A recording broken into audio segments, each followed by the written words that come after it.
so beautiful to me. That's my nose.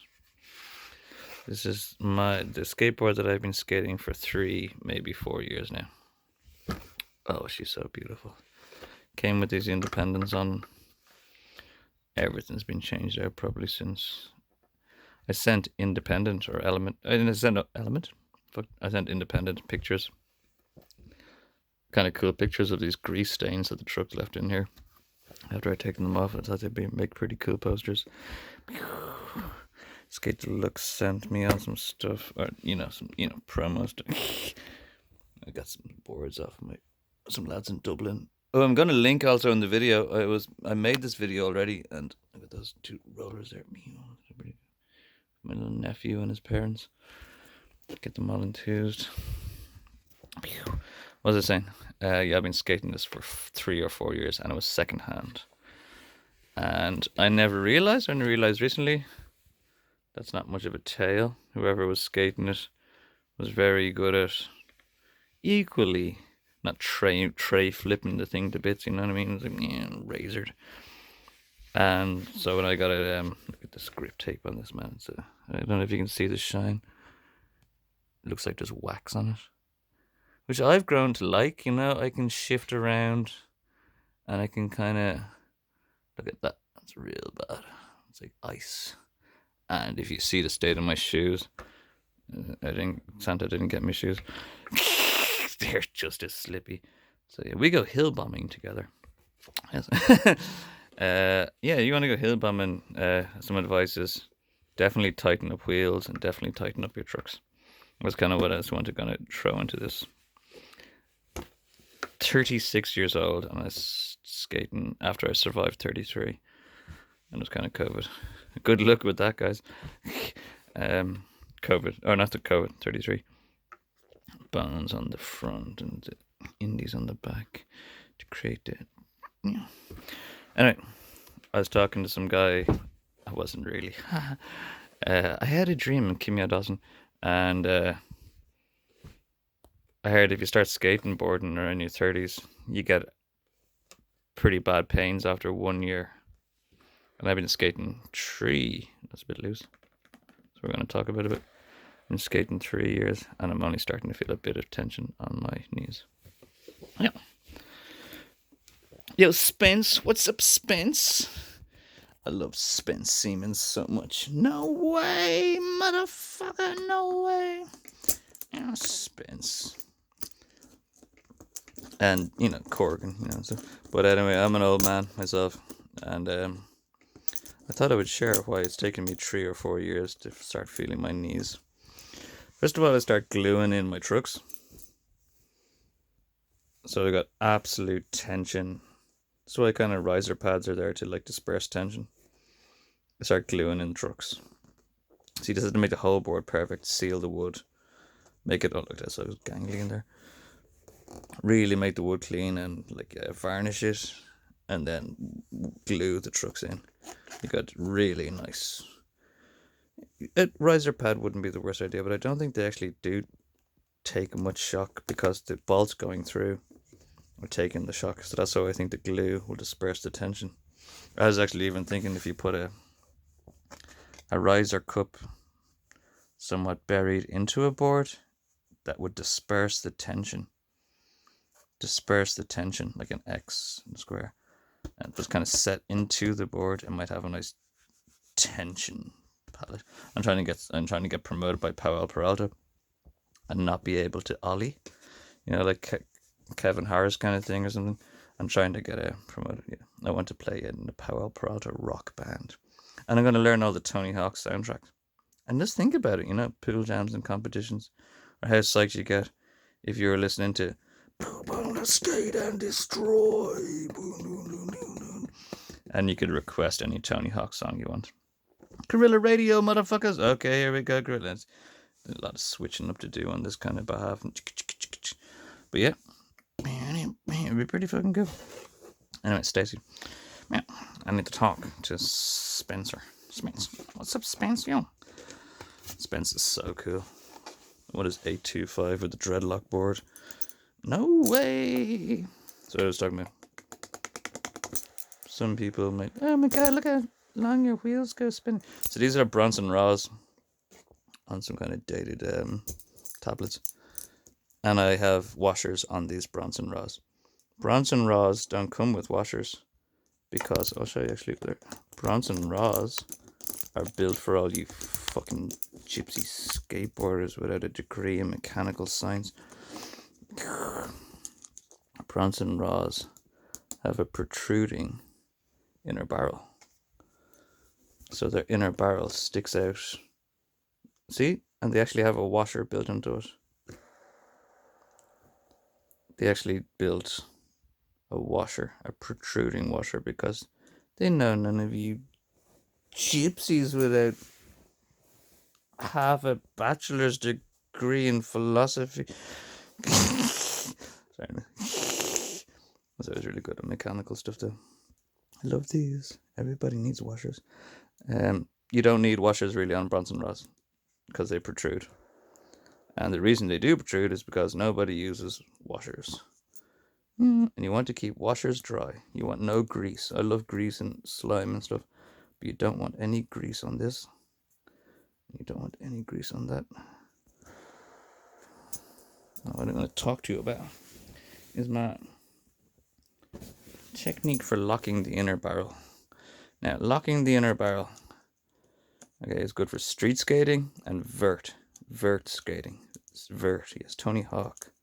Tony Hawk also puts the barrels in those barrels. Andy Anderson, like, what are they even for? Andy, you know, if you did some mechanical science, you might be able to hit the vert a bit easier, Drew. You know, teaching Andy Anderson. Tony Hawk's rides 60mm wheels. And he tightens his bolt. They're supposed to go to the flush. Like your truck is designed to meet flush. And Tony Hawk's goes 3 rivets down. So his board doesn't turn. And his board is very it's like one of those drag racers. The American drag racer. You need to go super fast and it doesn't turn. So you're not going to wobble out when you hit the bottom of the vert. Or the pipe, whatever the fuck they call it, the ramp. It's going to stay solid and secure and you do all your turning on vert in the air. And you go straight up and then you go straight down. And straight up and straight down. So there's, you see, I saw the clip of Naya, is it Naya? Trying to kickflip on Tony Hawk's. Your name is Tony Hawk's, by the way. Tony Hawk's is pro skateboarder. Your name is Tony Hawk's. I heard him in an interview saying, like, "Hi, it's Tony Hawk." It's like, that's not your name. Your name is Tony Hawk's. Hawk's, pro skateboarder. All right, I'm not going to wind this up. We'll move on to an example here, okay? Yeah.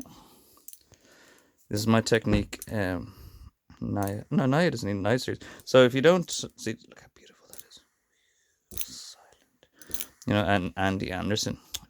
Here's Andy Anderson. Drops a skateboard. It has a lovely clicky tacky, like loose wheels, clacky ticky tacky sound. You don't want that. Well, you do. You want that for, in my opinion, as a rocket scientist, you want that for transition and park, and bowl, big time bowl.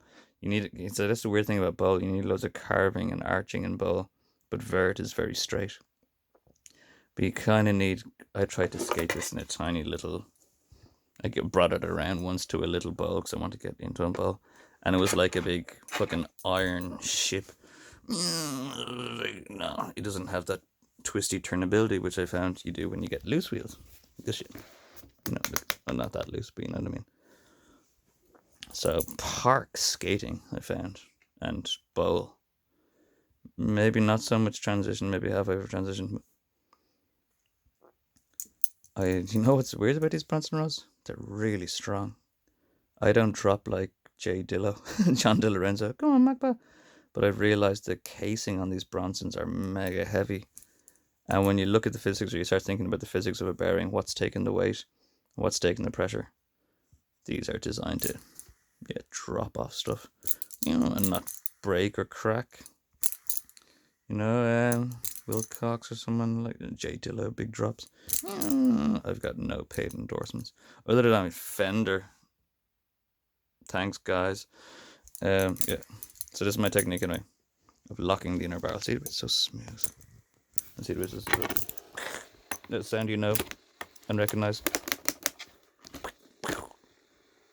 It's better well oiled. But anyway, so this is how I do it. You need to lock the inner barrel. That's why the washers help. But on these raws, the inner bearing barrel, the smaller barrel, protrudes out because they're expecting you to not be using washers, and you don't get washers with these Bronson rods. Look how beautiful they turn. So my technique anyway, again, you want no grease. You want grease loads of places, but you want grease in the right places. You don't want grease in between the components. And that's the same also for this. I used to think grease all over it. I used to slime the mofo, and I actually realized like, no, it needs to be really dry and tight around here. Maybe a bit of greasy down here, or a bit of greasy under there, but these need to be dry so it actually, otherwise the whole thing slips and pivots. And I gave another video, so I might as well stick it in while I'm here. Hexagonal nuts. You just leave them anywhere. You want to keep them square like a King David star, because you'll notice if you put them weird ways, your board will actually turn weird ways and won't be balanced. When I kick my board off ahead of me, it just goes straight. And I think that's something to do with it. Having the kingpin straight so it turns as much as possible on those sides. You can put it long and to make a differential between the front trunk and the back trunk so you get some nice wiggle. But I just like them both as straight as possible. Oh fuck, that came undone. I also noticed one side of your board will make your truck or these loose, and one side will make them tight. If you think about it, one side is always going to make them looser, and one side is always going to make them tighter. When they're grinding against it. So this is my special technique that's taken 12 minutes to fucking deliver. Yeah. What you do is you tighten your thing down, not too much because you don't want to squish. That's why the Tony Hawk's washers, spacers, they will carry. So this is what I'm talking to the old man here, the guys with the knees. Why my knees have taken 3 or 4 years to feel some kind of pain, but everybody else, like, it's 1 year. Oh god, in 1 year, solid every day, skating every day, absolutely every day, skating every day. Well, this is raining and shit. If you disperse tension and pressures in proper places through the board, they won't damage your cartilage and body so much. This is what I'm trying to say. I mean, you'll have different potentials and different things. So again, loose, what I'd say is loose is like, for park, it's like about 1 millimeter. You judge the rattle. See, that's about 1 millimeter of rattle. And if I focus in there, you see the barrel is spinning. See the barrel is spinning? So the inner barrel is spinning. It sounds nice though. And see the washer is spinning. Everything's spinning. Maybe this is like, but anyway, so what I do is you tighten her down. Well, that's it there. Maybe it moved down. Get my zoom. Focus. Tighten her down, not to squish it. And again, that's why the inner barrel is there, so you don't squish your bearings. You can tighten the whole thing through and not squish the bearing. So that spacer in the middle is to prevent you from squishing your bearings together, but holding just enough tension and torque to make the bearing work properly, kids. Yes, to make the bearing work properly. Otherwise, the bearing will be spinning on the center axis, and it'll grind through your bar. It'll grind through, like you'll leave these marks. My skateboard doesn't leave marks on it doesn't grind through, because I'm putting the focus and the tension into the bearings. And when you put the focus and the tension into the bearings, it will save your knees and cartilage and stuff. I skate the roughest, crappiest Irish terrain. You know, it was not as crap as fucking Whitewall. You know, I thought like Aberdeen looked miserable. White Rock, I'm saying what, Andy Anderson's hometown. Andy Anderson's hometown is like 400 miles north of fucking Aberdeen. Oh, it only gets worse. Fucking. Anyway, what you got, Drew? So anyway, you tighten it down. So and then you tighten it down, not too much. You don't. You're gonna squeeze it, but then you want to just give it some gentle massaging to make sure the bearing gets used to being in charge. Make sure the bearing, so nothing else is twisting, nothing else is turning. A tiny bit of tightness, so make sure the bearing is doing its job. All the wheels are turning and getting oily. Yeah. And then you loosen it out the tiniest of bit, tiny bit by tiny bit. Too tight. Still, I can finish the squeeze. There we go. And you check the wobble. No, I like a tiny bit more wobble, maybe. No, maybe that's okay. Just that tiny click. Don't like the way it's got a helicopter sound. Never know, go. And got to make sure that the inner barrel, my new crappy thing that nobody's. I'm trying to get this in the light. Expert cameraman skills. Oh yeah, you want to hire me. And I think the inner barrel's locked. I'm just going to use my eyeballs. Yeah, it is locked here. I can see it. And they're so silent. And you know when Andy Anderson's, look, Chris, my God, we can do the wheel test. We'll do the wheel test. So these are tightened wheels. And you think looser wheels would go faster, but this is the wheel with the bearing doing its job instead of the entire unit just grinding on your axle.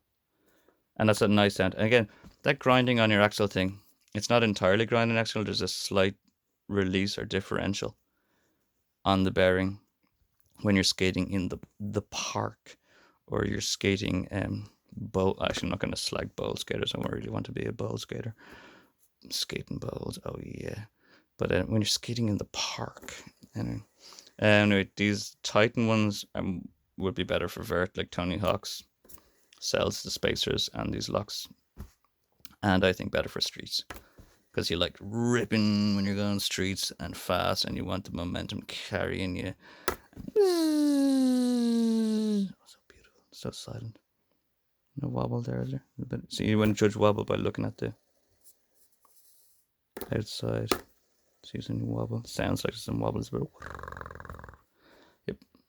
Anyway, Spencer, guys, that's how you save your knees, displace the tensions, displace all the tensions mechanically properly, so your weight is not really pushing on your legs and body. It's focusing on the bearings, and the bearings are really good at taking tension instead of focusing on the axle or focusing on this or focusing on that. Oh my God, Chris, your wheels are so small. All right, let's do the spin test. That proves so much in skateboarding science. Let's do the spin test. Lizzie Armando. Who's Lizzie Armando when she's at home? I know Tony Alva. Lizzie. Who do you know? He's my uncle. Oh, shit. I wouldn't be surprised. Anyway. Yeah. And if anybody can tell me what fucking skateboard had originally had Kelly Kapowski in, scratch under this car paint, Kelly Kapowski with her kind of jacket top, kind of bumped off, looking super hot. That's still under there somewhere, under like 10 layers of car paint. Oh yeah, my baby don't pop. What I do is get teak oil, and I like to rub the teak oil into the wood varnish, let it soak in, and then I put some epoxy resin and seal that. And it never pops, I never pop this board. It's never popped. I was just thinking when it does pop, it's gonna go. Fucking kids fucking me, bro. Your skateboard's waterlogged. It's like, my skateboard is not waterlogged, you little dipshits. It's like, no, bro, your skateboard needs waterlogged. My skateboard is not waterlogged. I have bats with my skateboard every day. It's not waterlogged. Look at that. That's a real grip tape. That's a man's grip tape. I like it though because I get to move around loads. I get to shuffle around. And I've learned about it from hill bombing and stuff. No tail and no grip tape, and shoes that have no grip. I dig in like a fucking dig in there, man. I'm all about it. This is 825. You want it just under the ball of your heel, and you can wrap your toes around. You want to get toes, baby. But yeah, that's why I've learned to do those kind of toes. Grip in, bombing hills. No fucking grip tape. But I like the way I can move around. Move around. Spacewalk. I've learned how to spacewalk. Well, I haven't learned how to spacewalk, but I realised. See the way I don't let my board scratch the ground because it doesn't really have a tail? You just need to buy a really crap board and put one of those plastic buffers on the back. And start out over here. And then slowly ease it down to spacewalk. You absolute beautiful fucking gypsy. I mean, there's no point hating Andy Anderson. There's no point hating it. I'd hate to be a hater of Andy Anderson because he's just too good. And then, when he does stuff, you're just gonna hate him. You're just gonna start boiling in anger. This is what I invented, right? Check this out, Andy. I invented this. Well, I invented this, but I'd never seen it before. And I go this side. I call it Jasper. That's all I ever wanted to do. I was like, fuckers invented it. Kickflips, right? While I'm on this topic of Casper, kickflips are absolutely fucking useless, right? I watched a Naya video and he was teaching me how to kickflip. You just start here and actually just flick forward. You think you kick down there, jump up and kick down. You actually jump up and flick off the top there. Thanks, Naya. Naya's a Rastafarian like myself. Don't know about tattoos though. He turned into a rock star though. But what was he? Naya. I like skating with dreadlocks looks so cool. Spinning around. But I wear my helmet and it looks so fucking creepy. And it's so much better when I'm Andy Anderson fanboy. What you got? Bollocks. Break the mirror. Just trying to do a pogo. No hands. What you got? I also invented this. Well, I'd never seen it before, but it's a priori stuff. I'm fucking around too much. What was I saying about Andy Anderson? Oh yeah, you sucked. God, I hate to be an Andy Anderson hater. Because he just doesn't. And he'd be like, shit, eat your dinner. No, let your belly ache. Let your belly ache. This is my favorite tool of all time. Because I'm a great fan of the truth. And it's a great way of eliciting the truth out of people. Alright, I gotta go.